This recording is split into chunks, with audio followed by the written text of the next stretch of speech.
वालेकुम दोस्तों, बुजुर्गों, नौजवान साथियों। मैं आले मोहम्मद इकबाल एमएलए। मैं आज सुप्रीम कोर्ट ऑफ इंडिया का और देश के चीफ जस्टिस साहब का बहुत दिल की गहराइयों से सूर्यकांत साहब का शुक्रिया अदा करता हूं। एसआईआर को लेकर जो उन्होंने एक बहुत अहम टिप्पणी की है, वो पूरे देशवासियों के लिए एक राहत की खबर है।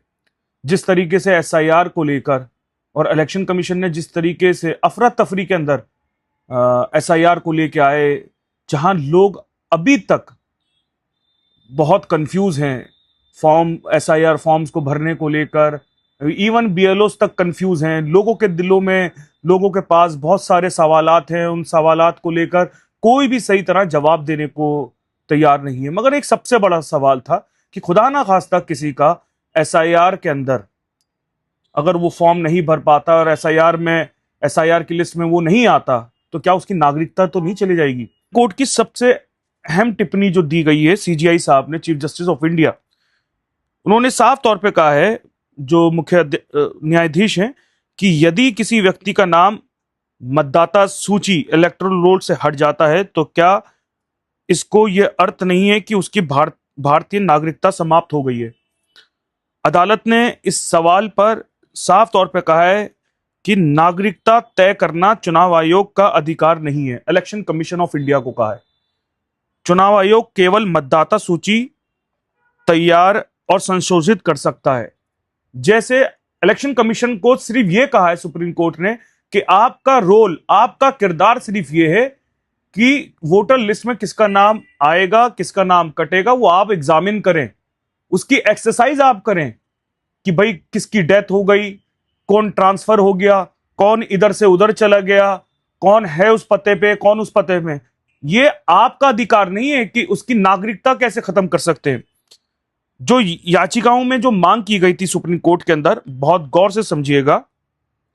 एसआईआर के दौरान याचिकाकर्ता जो थे, जिन्होंने डाली थी कि एसआईआर के दौरान जिन लोगों के नाम हटाए जाते हैं, उन्हें बाद में कोई सरकारी योजनाओं और सुविधाओं से क्या परेशानी हो सकती है। दूसरा, पासपोर्ट जैसी पहचान को नागरिकता का मजबूत प्रमाण माना जाए और यह सुनिश्चित किया जाए कि केवल वोटर लिस्ट से नाम हटाने के आधार पर किसी व्यक्ति के अधिकार प्रभावित नहीं होंगे। जैसे बहुत लोगों में एक भ्रम था कि ऐसा तो नहीं है, एसआईआर में अगर हम नहीं आए तो क्या हमें बांग्लादेश भेज दिया जाएगा या हमें देश से कहीं बाहर भेज दिया जाएगा। जिस तरीके के बहुत सारे सवालात बन रहे थे, क्या मेरा पासपोर्ट तो नहीं रद्द हो जाएगा, मेरा राशन कार्ड, मेरा आधार तो नहीं रद्द हो जाएगा, क्या मैं देश का नागरिक रहूंगा नहीं रहूंगा। तो उस पर साफ तौर पे सुप्रीम कोर्ट ने कहा है कि वोटर लिस्ट से नाम हटना और नागरिकता दो अलग अलग विषय हैं। किसी व्यक्ति को नागरिकता पर निर्णय लेने का शक्ति चुनाव आयोग के पास नहीं है। इसको अंडरलाइन कर लीजिए, इसको हेडलाइन कर लीजिए। साफ तौर पे सुप्रीम कोर्ट कहता है कि किसी व्यक्ति की नागरिकता पर निर्णय लेने का शक्ति चुनाव आयोग के पास बिल्कुल भी नहीं है। यदि किसी का नाम हटता है तो कानून के अनुसार उपलब्ध उपाय और अपील का अधिकार बना रहता है।